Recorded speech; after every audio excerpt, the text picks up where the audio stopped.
नमस्कार, मैं नीजू और स्वागत करता हूं आप सभी का अपने चैनल भोजपुरी कनेक्ट पे। तो जी हां, चटपटी और मज़ेदार बातें हमेशा लेके आता हूं और आज एक बार फिर से चटपटी और मज़ेदार बातें करने के लिए साथ में है रितेश पांडे। जी हां, वही जिन्होंने लगातार एक पर एक हिट गाने दिए और पहली बार कोई ऐसा गाना है जो यूट्यूब पर लगातार 15 से 20 दिन और अभी भी ट्रेंडिंग में चल रहा है। क्या बात है, क्यों उनके गाने ट्रेंडिंग में आ रहे हैं? और हेलो कौन तो सभी आप लोगों को पता ही होगा, लेकिन ये गाना है एक बहुत ही नॉर्मल गाना जो कि अब जाके भोजपुरी यानी यूट्यूब के ट्रेंडिंग पेज पर हमेशा छाया हुआ है। तो जानते हैं, उनसे बात करते हैं। सबसे पहले अपने चैनल पर स्वागत करते हैं। भैया स्वागत है हमारे चैनल पर। बहुत बहुत धन्यवाद। भैया सबसे पहला क्वेश्चन, आपका एक गाना हेलो कौन तो बवाल मचाया था, उसके बाद पहला कोई गाना है लगातार ट्रेंडिंग पेज पर अभी भी दिख रहा है, क्या कारण है? चाहते हैं आपने, आज 25वां दिन है उसका ट्रेंडिंग पेज पे। और ये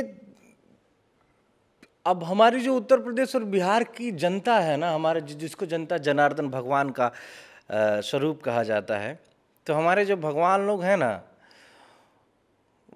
भोला बाबा हैं उनको कब क्या अच्छा लग जाएगा वो कह नहीं सकते हैं। तो इसीलिए मैं चाहता हूँ कि हर एक तरीके के गाने अपने भगवान के चरणों में अर्पित करें, जो हमारे श्रोता स्वरूपी भगवान हैं। तो उसी में से एक ये प्रयास था। और हमारे बड़े भाई जेडी बहादुर यादव जी का और सतीश राय जी का और आशीष वर्मा जी, छोटू रावत जी का ये बहुत बड़ा योगदान रहा कि ये मेरी विधा से अलग है। ये धोबी गीत है जो अभी गाना ट्रेंड पे है, पूर्वी बहरिया। तो हमारी विधा कुछ और थी, बट इन लोगों ने हमारे ऊपर विश्वास जताया। मैं तो बोलता था कि अरे हो पाएगा कि नहीं, गा पाएंगे कि नहीं, मगर हमारे सभी बड़े भाइयों ने हम पे विश्वास जताया और बोला कि नहीं, यू कैन डू इट, आप कर सकते हैं।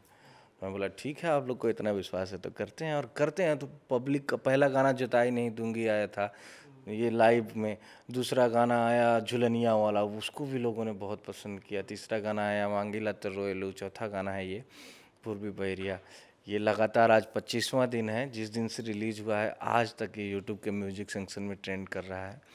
इसके लिए आप सभी का बहुत बहुत तहे दिल से धन्यवाद। तो कहीं ना कहीं जो आपका एक्सपेरिमेंट था वो काम कर गया और भोजपुरी इंडस्ट्री का एक इकलौता रिकॉर्ड बन गया कि 25 दिन तक लगातार ट्रेंड कर रहा है। तो इसके लिए तो सबसे पहले शुभकामनाएं आपको। बहुत बहुत धन्यवाद। एक्सपेरिमेंट हम लोग करते रहते हैं। एक्सपेरिमेंट इसलिए करते हैं कि कुछ नया हो जाए। कुछ नया करने के चक्कर में देखिए बहुत हर बार सफलता नहीं मिलती।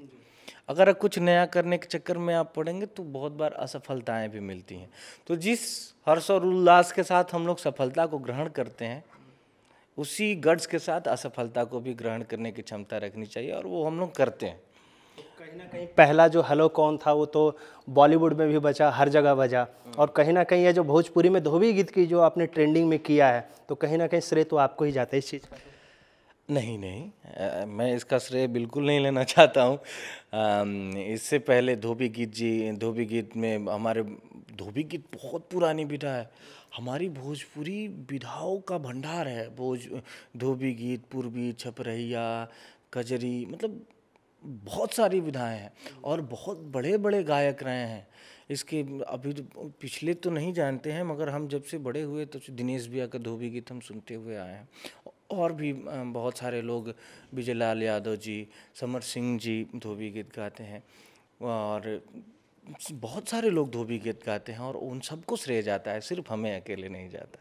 भैया अब आते हैं आपका एक गाना जो बहुत ही खूबसूरत तरीके से लंदन वाला जो बजा था, 190 क्रॉस कर चुका है, 200 मिलियन। कब तक ये 200 मिलियन का टच का कोई टारगेट है आपका? बहुत जल्द। अभी ये गाना रिलीज हुआ था नियर अबाउट 4-5 महीना हुआ। 5 महीने में 190 मिलियन लोग देख चुके हैं, और अभी near about 2.5-3 million per day जा रहा है।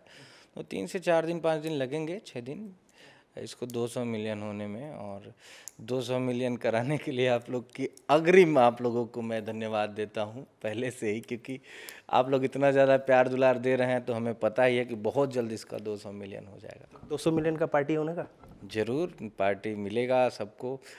जो जो यहाँ पे अवेलेबल रहेगा सबको पार्टी मिलेगा, और सबके पास पहुँचना तो संभव नहीं है।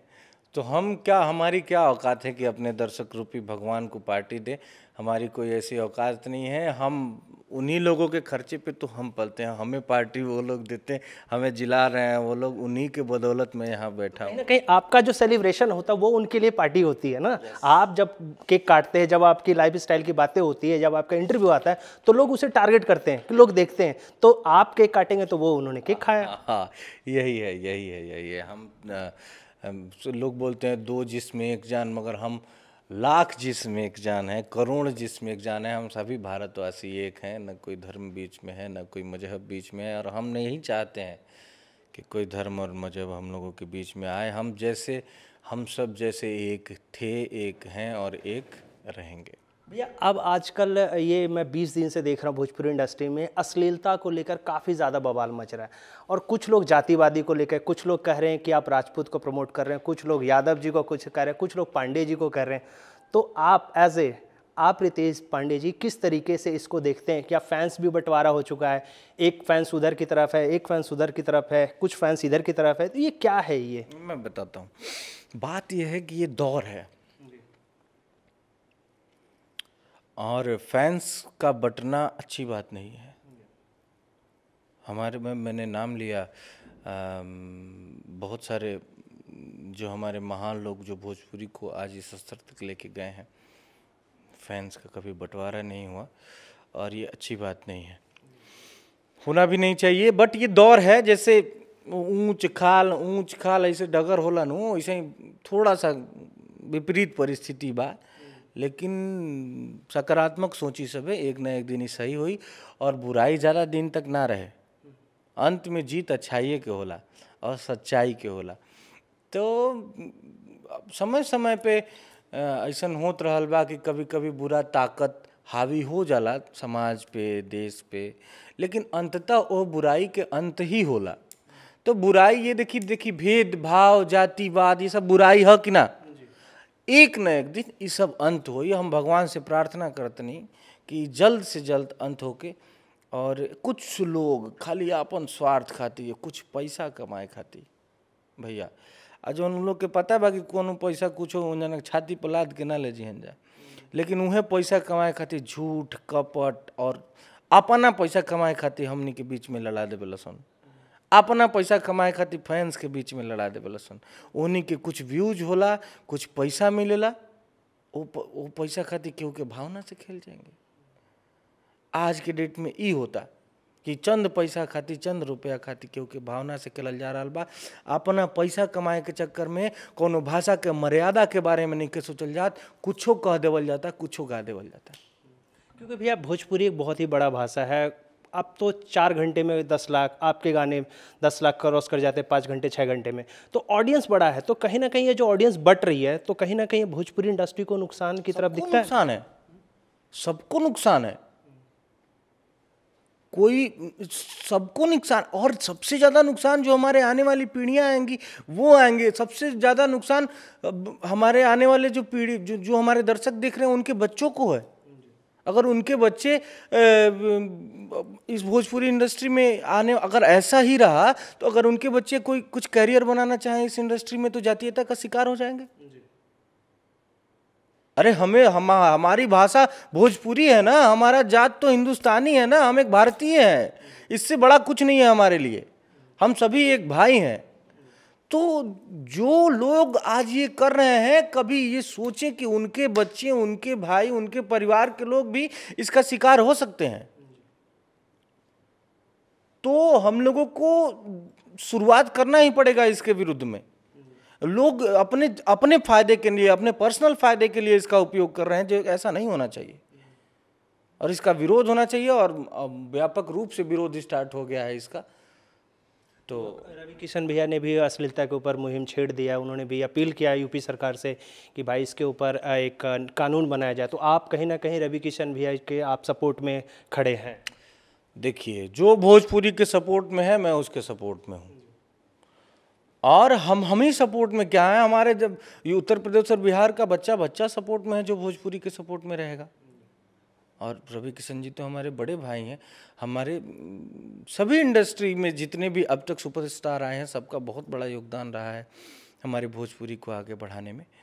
लेकिन थोड़ी विपरीत परिस्थितियां हैं, हम सबको मिल के इसके खिलाफ लड़ना होगा, तो हम लोग जीत पाएंगे। भैया अब आपका एक मजनुआ वर्ल्ड टीवी प्रीमियर हुआ था, काफ़ी ज़्यादा बवाल मचा है, टीवी रेटिंग भी हाई हुई थी, तो क्या है मजनुआ में, ऐसा क्या खास थी बात थी जो लोगों को पसंद आई आपकी तरफ से? वो तो लोग ही बताएंगे कि क्या उनको पसंद आई। हम तो बस दिल लगा के अपना काम करते हैं, जो डायरेक्टर बताते हैं उसको करने का प्रयास करते हैं। अभी भी प्रयास कर ही रहे हैं, जीवन भर सीखना है, सीख ही रहे हैं।